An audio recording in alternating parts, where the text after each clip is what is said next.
following program was provided by an independent producer solely responsible for its content.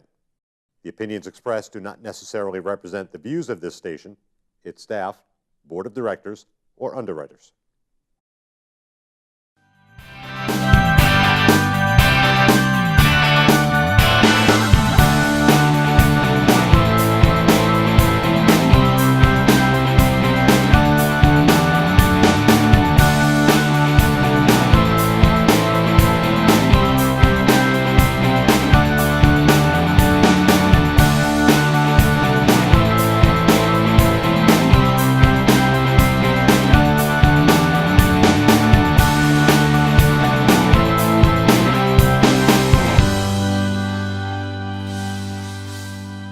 Hi everybody, and welcome to La Bella Vita Cucina. I'm Lisa. Thanks for joining me today.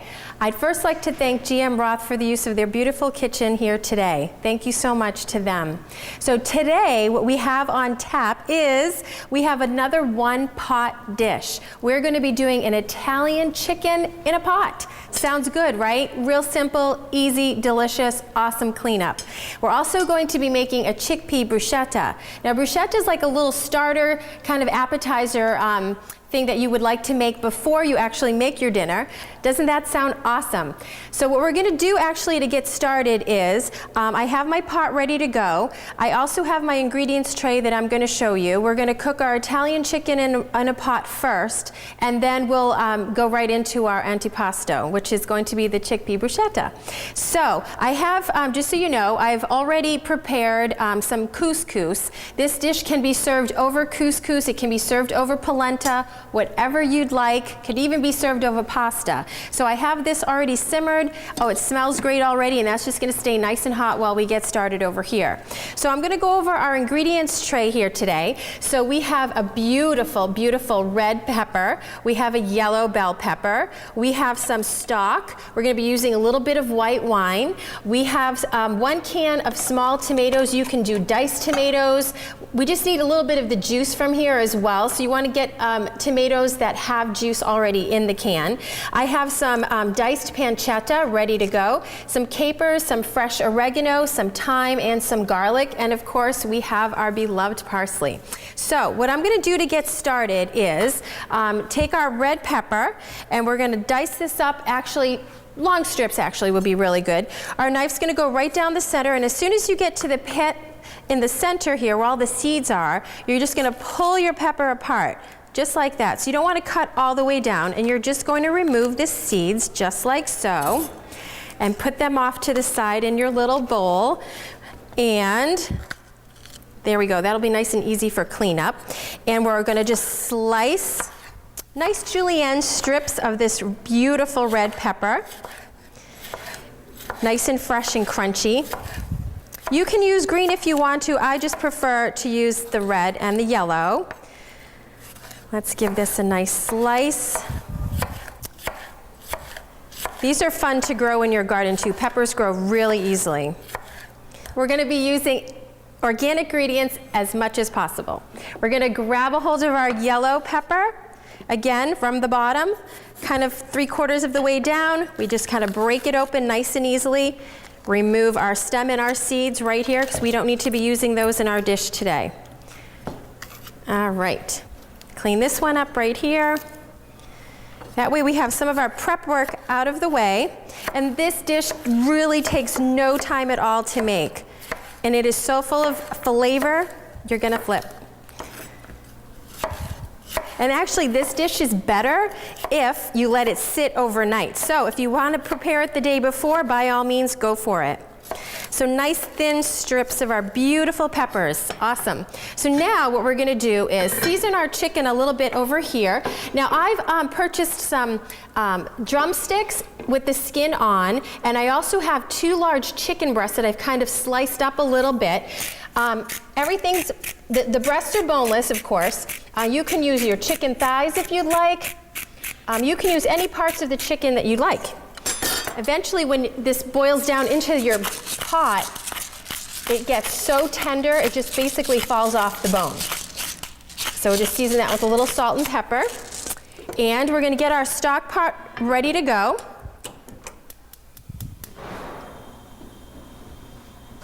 There we go. Now I'm going to put a little bit of extra virgin olive oil in the bottom, about 2 tablespoons. And just to make the dish a little bit more luxurious, I'm just going to add probably about a tablespoon of organic unsalted butter. So we're going to put that right in here. Kind of let this boil down and melt down a little bit. Get our pot nice and hot. Now, what I'm going to do while I'm waiting for this to get hot is kind of go on and do a little bit more of my prep work. So I'm going to do a couple cloves of garlic, slice those up, get those ready to go. I like to clean up as I go, so I'm not stuck with a kitchen that's all dirty, right? So as soon as the food's done, you just want to sit down and eat and relax. You don't want to spend so much time cleaning up. All right. And I'm just going to give, let's see, our garlic, we just want some slices of garlic. There we go. Those are ready to go. Okay, so let's see how our pot's doing. Everything's melting wonderfully. We're going to take our chicken and load it up. And things are starting to sizzle, and that's what we want.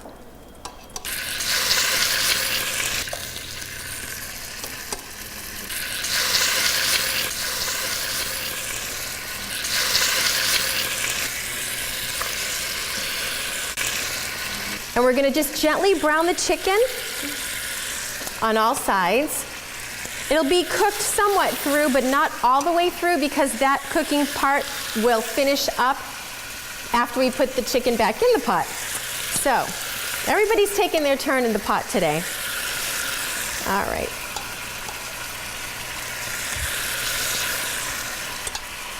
Here we go, our last of our chicken right here. Beautiful. Okay, so everybody has their fair share. Share in this pot, getting brown up nicely in this extra virgin olive oil and just a little tab of butter. All right. Really does add some great flavor. So we're just going to brown it all up nicely. Should take just a few minutes. Again, use any kind of chicken that you like. This is organic chicken. I always recommend using organic products, as you know, as much as possible. However, with meat, I think it's extremely important to buy organic chicken versus conventional chicken, because you don't get the added hormones, and all those hormones that are in your chicken kind of affect your body as well. So try to keep it organic, especially when it comes to chicken. I really feel it's really important with any of the meats, basically, but chicken, especially for women. All right, so now I'm just going to turn the chicken over a little bit. It's starting to brown up nicely. And that's what we want, kind of a little bit of crispy edge, crispy outside coating. We have some nice golden brown. Looks fantastic. It will take a few minutes, so once your food is prepped here, your peppers and your garlic's ready to go, and your chicken's kind of browning and doing its thing, what are you going to do? You go to your table, get your table all set up, make sure everybody has a glass, and find out what everyone wants to drink. That way, as soon as this dish is done, you can just sit down and get right to it and dig right in. So whatever else you can do while your chicken is browning, go for it and do it. Okay, so this looks so wonderful. It smells great already. All it is so far is just the olive oil, the butter, and the chicken with a little salt and pepper. So we want a nice little crispy outside, not cooked all the way through, because when we return the chicken to the pot, again, it's going to cook nicely right inside the pot. If you don't have one of these pots, use any kind of pot that you like, but I really like this particular one. It has a wonderful lid. If I wanted to put the lid back on for a little bit and go do my table, the juices will just start to flow right out and really get nice and juicy, make for a delicious dish. So what we're going to do now is just take our chicken out one piece at a time here and just rest it here on our plate. And some of the chicken skins, the ones that have the chicken skin, is kind of sticking to the bottom of the pot, and that's okay, because we're going to grab all the juices and all the bits from the fry part, and that's going to help season up our veggies as well. So again, our chicken's not cooked all the way through, just nice little brown on the outside. Here we go. Couple more pieces. Nice and crispy. Again, any kind of chicken that you'd like. All right, so here we go. I'm just gonna lower this down just a little bit. Let's see. Right to about here. Now what we're gonna do is we're gonna add our peppers right into the pot. Our red and yellow peppers.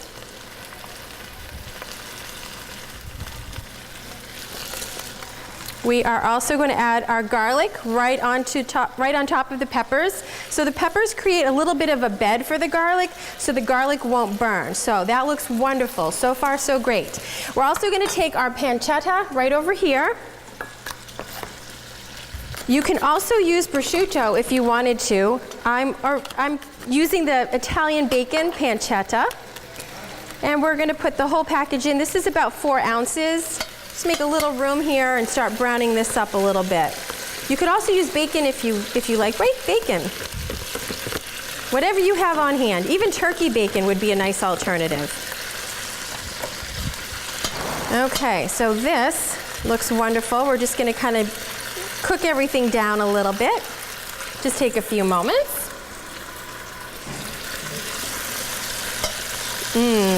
All these colors look amazing in here. So while everything is cooking down, we'll give a nice stir here. I'm going to just prep out the oregano and the thyme.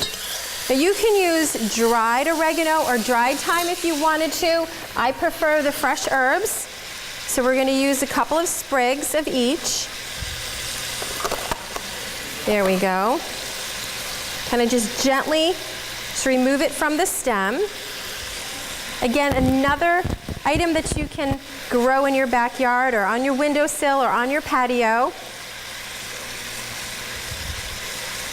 Okay. That looks wonderful. Put as little or as much as you like. Basically 2 tablespoons will do it. That should be the minimum. If you really like it, add a little more. Okay. So we're going to just give our thyme a rough chop right over here.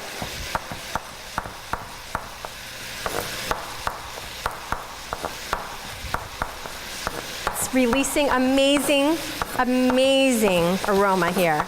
Okay, and then our oregano. If you've never used fresh oregano, you really need to try it. These leaves are nice and large, beautiful scent, just beautiful to work with. Peel some off. Again, about 2 tablespoons will do it. Let me give our little veggies here a little stir. Make sure our pancetta, everything's looking good in here. We have some browning going on.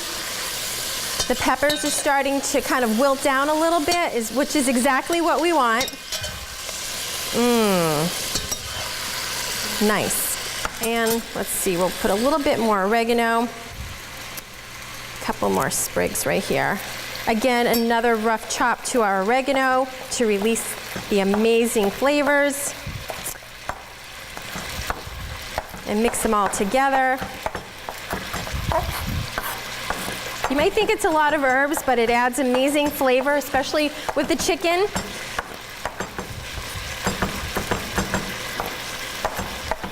Perfect, that's ready to go. So we're gonna put our oregano off to the side. We're gonna check this out over here. Looks fabulous.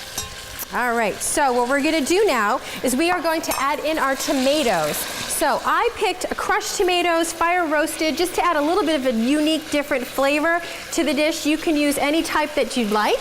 So I'm gonna just open up the can. And we're gonna incorporate everything in here, the juice and the tomatoes. Lovely. Okay, that's easy, right? So in go the tomatoes. Nice fire roasted tomatoes. You can buy tomatoes that are seasoned already with basil if you like. Delicious. So we've added in our tomatoes, and we're gonna add in our herbs. Put those right in. Smells so good. And now our liquids. We're gonna add in a half a cup of stock. You can use chicken stock, you can use beef stock, you can use vegetable stock. It really doesn't matter. So half a cup goes in, and we're gonna do about a half a cup of white wine. Right in the pot. Here we go. That is wonderful. Give that a little stir. So we have everything, basically what we need for our beautiful dinner here, already in the pot, ready to go. So now we're gonna add back our chicken. We're gonna take our chicken and everything's gonna find its home right in here, right in our liquids. There we go. We're also gonna kind of throw in, actually at the end, all of our juices from our chicken as well. So kind of dig everybody down in there, adding in the last bit of our chicken in here. We're also gonna just dump in the juices. Yum, add a little extra flavor. Okay, so everybody has their spot. Everything looks good. We're just gonna push down very gently the chicken just to make sure the liquid is up above it. So we're gonna put the lid on it, simmer it for about 20 to 30 minutes. And in the meantime, we are going to start our chickpea bruschetta. And now onto our chickpea bruschetta. So what we're gonna do is we have our cookie sheet right over here. We are gonna just put a little bit of extra virgin olive oil on it, about 2 tablespoons. We're gonna use some ciabatta bread. You can use any type of bread that you'd like. We're gonna arrange the bread and kind of smooth around our olive oil a little bit with the piece of bread. There we go, to get the bottom nice and coated. And I have already preheated my oven to 400 because you want the oven waiting for you and you not waiting for the oven. All right.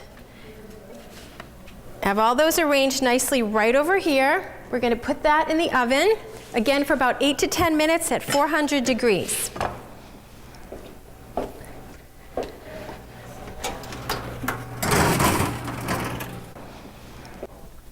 Okay, so that's perfect, ready to go. Now on to our ingredients tray. This dish is actually gonna just take minimal ingredients. As usual, my favorite thing to do is just use really fresh ingredients, but not too much. We're gonna do a can of chickpeas. We're gonna be doing about 15 ounces of chickpeas. If you can use organic ones, absolutely go for it. Chickpeas and garbanzo beans are basically the same, so whatever you want to call them is fine. We're also going to be using some sun-dried tomatoes that are in some oil. We're going to be using a little bit of garlic. We're also going to be using some parsley and some lemon and lemon zest. Now I brought 2 lemons here today. So we have a lemon and we have what's called a Meyer lemon. I'm not sure if you know the difference, but I'm going to tell you. So I'm actually choosing to use the Meyer lemon in this recipe. It's a little bit more yellow, for example, than our regular lemon. It's also a little sweeter, a little less acidic. It's actually native to China, so it's basically a cross between like a mandarin orange and an orange. So we're going to be using this instead of this today. So we're going to use our bowl and get started here. Take our can of chickpeas. We are going to drain them and rinse them. And the chickpeas just have a really nice nutty, buttery flavor. So we're gonna just take our strainer, put our garbanzo chickpeas right in here. Sometimes there's a few that get stuck to the bottom of the can, which there are. So I'm just gonna kind of grab a spoon, kind of loosen those babies up just a little bit, put them right in my strainer. There we go. We want them all. Nobody gets left behind. And now we're just going to give a quick rinse to our garbanzos. Sometimes you find, you look in your pantry and you see like a can of garbanzo beans and you probably said to yourself, what on earth can I do with these? This is the ultimate dish. Okay, tap, tap, bring them right over into our bowl right over here. Perfect. Now we're going to add some sun-dried tomatoes. We're going to probably add about 2 tablespoons. I'm actually going to give them a nice rough chop. So we're going to grab those. And again, these are in oil, and I'm actually going to use some of the oil in the mixture. So this is really an awesome snack, great appetizer. If you're getting ready to watch a movie, this is a great little munchie. So we have our sun-dried tomatoes, which are so sweet, so fragrant, so delicious. So we're going to give them a nice chop. So we're going to put our sun-dried tomatoes to the side. We're going to grab a fork. We're going to take our fork and we're going to mash up our chickpeas with the back of the fork. Now we want some of them whole, but we want some of them mashed. So we don't want mashed potatoes to be the consistency. However, we do want some chunky pieces of the chickpeas in here. So we're going to give it a nice mash right here. There we go. Press down firmly with the back of your fork. That looks really good. Couple more press down here. Good. All right. Then we're going to add in our sun-dried tomatoes. They go right in. We are going to add in just a little drizzle of the olive oil that the sun-dried tomatoes came in. Just a little bit. Beautiful, beautiful flavor. We are also going to add in our parsley. A nice little handful. Really nice and fresh. We're going to give this a nice rough chop. So here we go. Oh, I love the smell of parsley. It smells so good. I know I say that every time, but it honestly is so fresh. Definitely incorporate it into all your dishes. Nice rough chop here.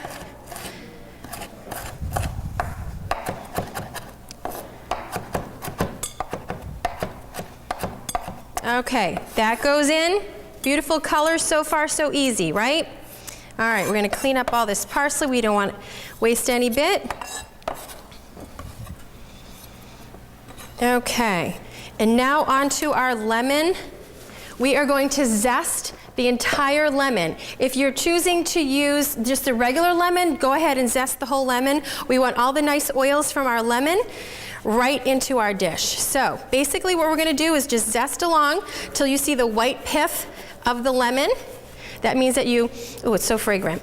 That means that you're getting all your zest in here to add some extra flavor. Just keep turning your lemon. And you don't want to go down into the white pith because that's actually kind of bitter. So we want to maintain our sweet lemony flavor, the freshness right in here. There we go. And it kind of gets caught on the bottom. You just take your finger, kind of put it right inside of our dish. Beautiful. A little bit more.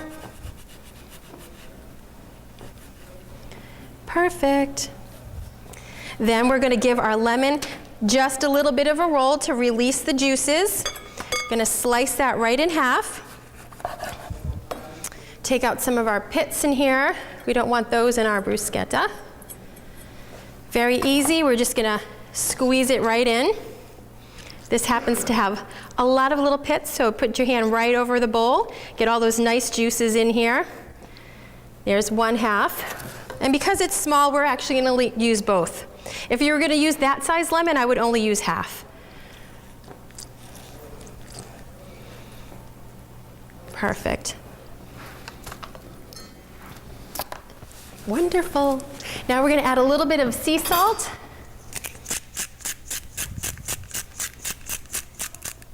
A little bit of cracked pepper.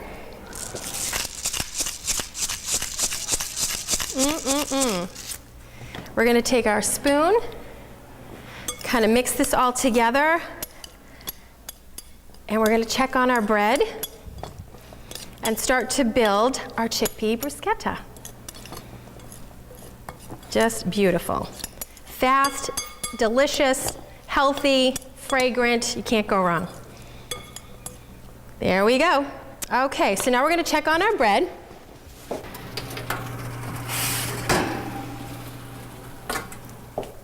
Okay, so our bread is done. Wonderful. We are going to assemble our bruschetta. So you can actually do this in your oven. Like I said, bake it for about 8 to 10 minutes. So the bread is nice and crusty on the outside and nice and chewy on the inside. So I did this again in the oven. You can use your toaster oven, you can use a toaster, whatever you like to get your bread nice and crispy. So now we're going to just build right on here. Take our spoon and get a little bit of everything. There we go. That looks so good. I cannot wait to taste this. This is one of my all-time favorites. There we go. So rustic, really good rustic snack. You can just build it right over the bowl because if anything happens to spill over, it just goes back into your bowl for the next one. Oh, this is so fresh. This is one of those things too where you can't just eat one. I promise. So we're going to do 3 like this, The next three, whoop, we lost a few chickpeas, they go back in. The next three, I actually have already peeled some garlic, so we're just gently going to rub some garlic right on our toasted bread, just to add a little extra flavor.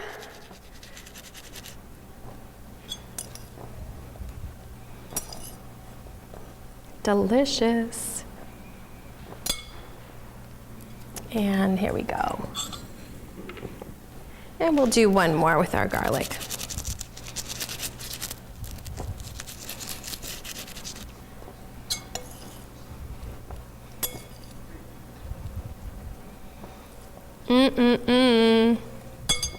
Okay, that looks fabulous.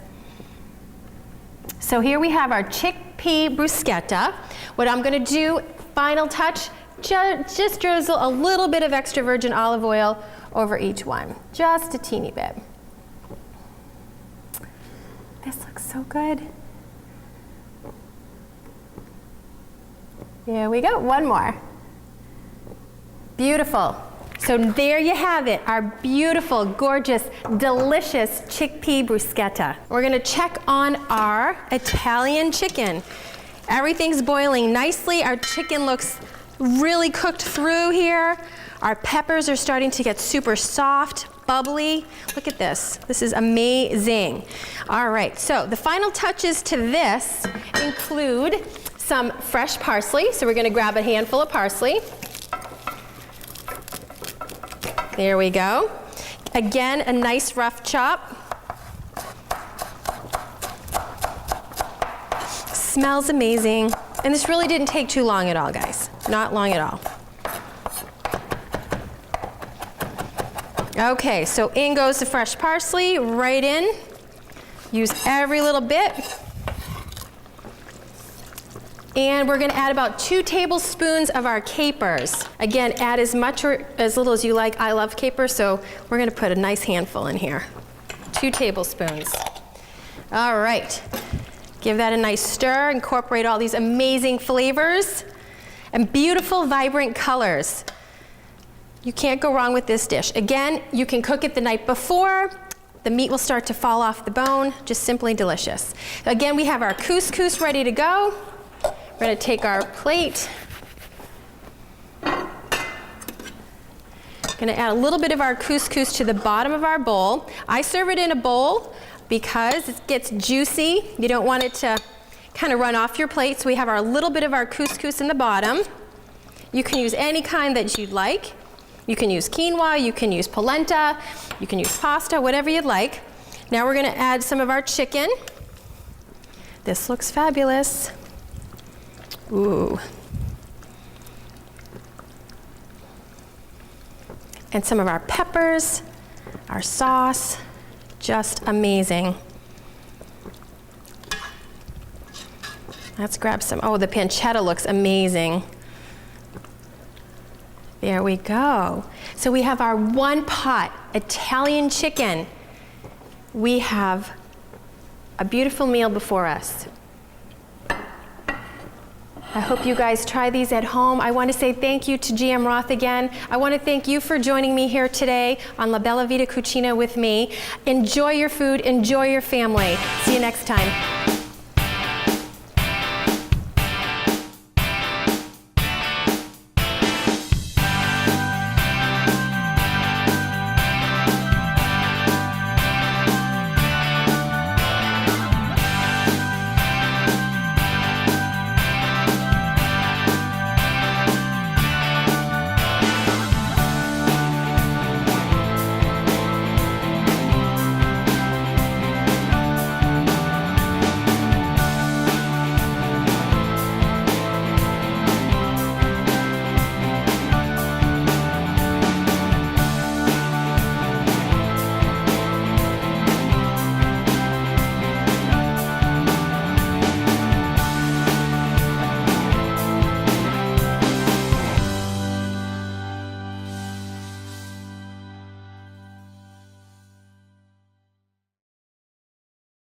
The preceding program was provided by an independent producer solely responsible for its content. The opinions expressed do not necessarily represent the views of this station, its staff, board of directors, or underwriters.